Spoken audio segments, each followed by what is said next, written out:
en øvelse i dag, så kommer der kun. Og der kommer en, som hedder Brand. Og han kører i egen bil hjemmefra. Og hans opgave, det er selvfølgelig at koordinere hans styrker derude. Så han er som regel den første lander på stedet, netop fordi han kører hjemmefra, så han kan være der forholdsvis hurtigt. Og han skal nå at afgå fra, han får alarmen, så har han 90 sekunder, så skal han sidde inde i bilen. Og det er uanset om han står i bad, eller det er klokken 4 om natten. Ja, som sagt, så er det jo, når styrkerne de begynder at trille ind, så kommer der en autosprøjt, og så enten en stige eller en tankvogn. Og i det her tilfælde, fordi vi ikke har så meget plads over, så kommer der kun lige en autosprøjt. Og nu er politiet landet også, og de koordinerer selvfølgelig politi og indsatsleder Brand. De koordinerer lige, hvad der er sket, og politiet skal selvfølgelig have nogle oplysninger om, der er personer derinde. Og måske om vi skal afspærre lidt, eller vi skal evakuere nogle nabohus. Så det står de lige og snakker lidt om, inden styrkerne de begynder at komme frem. Så for delen da. Nu er vi i gang. Så er vi i gang, ja. Nu er vi rigtig meget i gang. Og nu kommer autosprøjten, eller en mobil redningssprøjt nu her.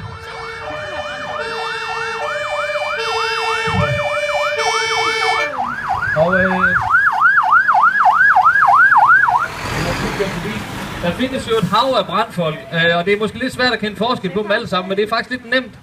Fordi som I kan se, indsatslederen, han har en rød jakke på, og så har han en sølvhjelm på. Det kan I altid kende ham på. Lige om lidt, så kommer det, der hedder en holdleder ud af bilen også. Det er ham, der bestemmer over alle brandfolk. Det er ham, der fortæller, hvad de skal. Og han har den røde hjelm på, og brandfolk, de har sort hjelm på. Yep. Og jeg ved ikke, vi kan se den der indsatsleder, han render rundt med sådan en blå, sjov en. Det hedder termisk kamera. Og det er faktisk et, der kan se, hvor varmen den ligger hen i bygningen. De kan kigge på taget, og så kan de se, om det ligger varmt op under taget på den. Det er sådan, det fungerer. Man kan faktisk også bruge det til personeftersøgning inde i bygningen. Der kan røgdykkeren tage dem med ind, og så kan de kigge efter personer inde i bygningen. Yep. Den slange, de rykker ud nu her, det hedder en HT, og det står for højtrykker. Og det er, jeg vil sige 9 ud af 10 gange, så er det den, vi bruger, fordi den er lynhurtig at få ud. Der er ikke en masse, vi skal rykke frem, eller vi skal til at finde nogle slanger, og så. Den sidder fastmonteret på bilen, og der er 2. Der er en på hver sin side herovre.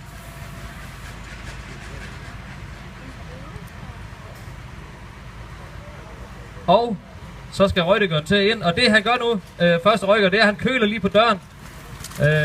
Han indstiller lige sit strålerør. Og så går hans makker over og åbner døren derovre, hvis det kan lade sig gøre. Og der skal vi så... Sådan der. Yep. Og nu trækker de ind. Og det man kalder ved brandfolk, sådan et røgdykkerhold, det hedder 1 og 2, og ham der har strålerøret, det er 1'eren. Og ham der går bagefter, det er 2'eren.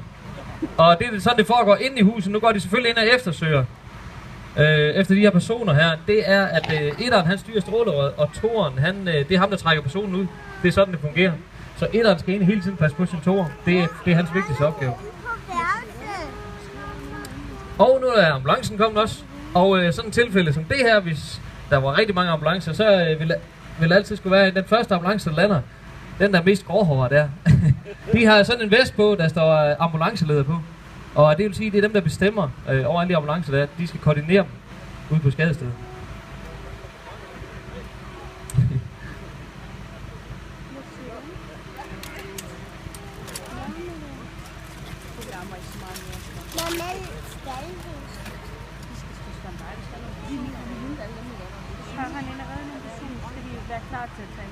Og det er bare teaterrøg, så det er ikke noget, der er farligt.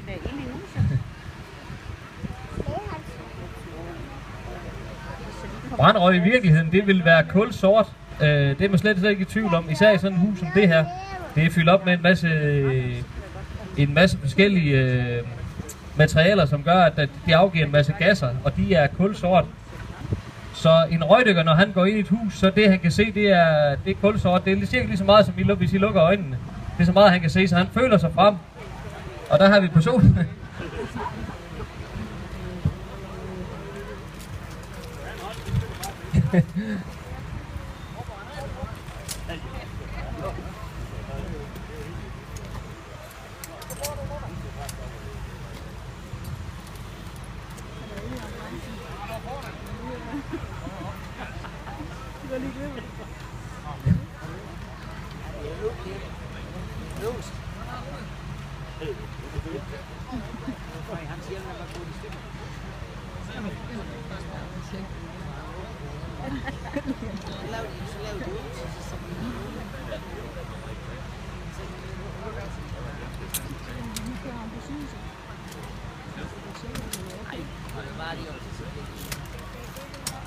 Så kører du ham der på smid i ham af.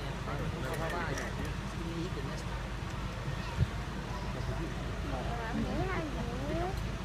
Det er bare en øvelse. Han skal påse, at han har fået røg. Så skal de hjælpe ham. Så skal de køre ham på sygehuset.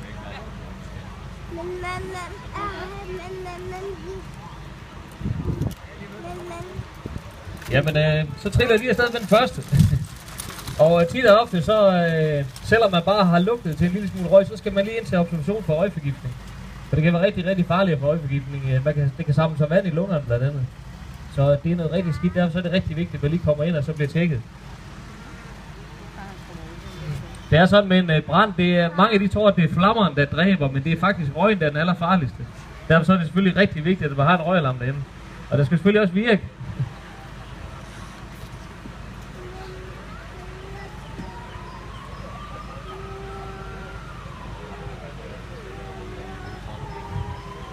Hvad siger du?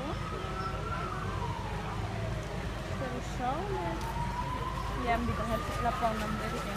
Lidt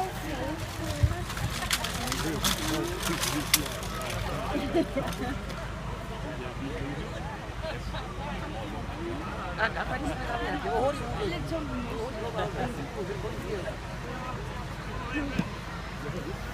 Nu kommer der en mere. Hvor sidder vi om lidt?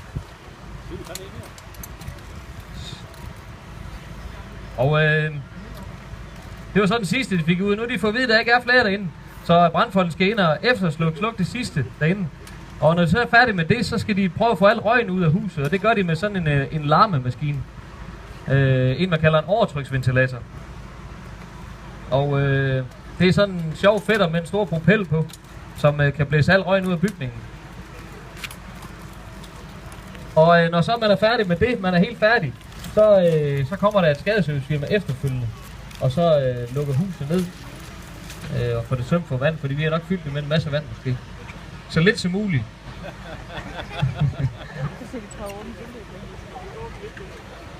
Nå, det er et gammelt hus det herovre, det kan man se. Ja. Det er brandsikring, men det er usikret. Hæt på bunden.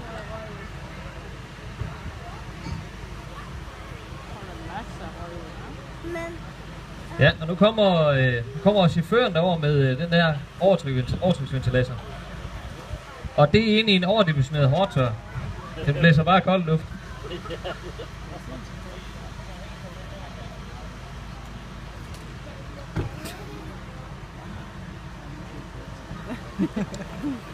Og I kan prøve at lægge mærke til lige snart der kommer power på den, at så skulle I gerne lægge mærke til, at der kommer rigtig meget røg ud af vinduerne, der er åbnet derovre.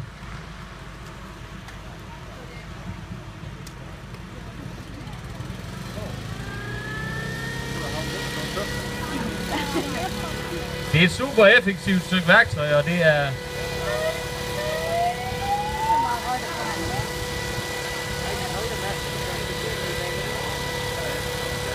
Og igen, det er bare teaterrøg, så I skal ikke være bange på den konto.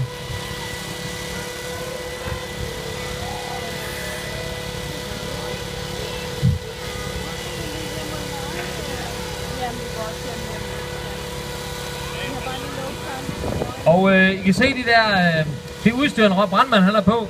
Der er selvfølgelig under branddragten, der er der en undermundering, som skal transportere sveden væk fra hans krop. Og så har han en røgdykkerdragt, eller en brandmandsdragt, som består af 4 forskellige lag i det her tilfælde. Og så har han selvfølgelig et rygskål, hvor der er påmonteret en ildflaske bagpå. Og der er det, der er 200 bar i dem der. 300 bar i dem der. Jeg var lige lidt... Der er 300 bar i dem der. Og alt efter hvor god kondi man har, så kan man være inde i en... Jamen sådan en som alle, han kan være inde i 5 minutter eller sådan noget. Nej, en 20 minutter, alt efter hvor hårdt man arbejder. Jo hårdere man arbejder, jo kortere tid kan man være derinde selvfølgelig. Og den maske, de har på, det er en maske, der er overtryk ind i masken. Som sikrer, at brandmanden han ikke får røg ind i øjnene. Så der er hele tiden overtryk af luft derinde i. Det fungerer lidt ligesom et dykkerapparat til vand.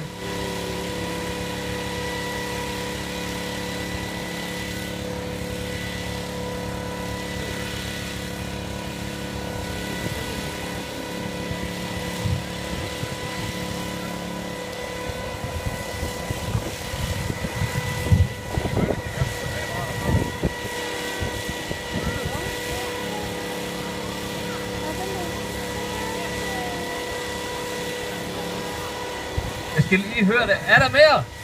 Der er ikke mere, får jeg vide. Jamen, det var det.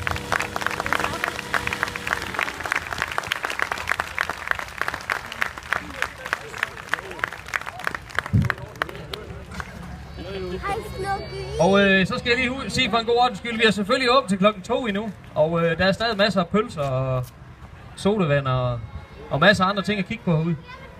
Så vi håber, I bliver lidt endnu. Ja!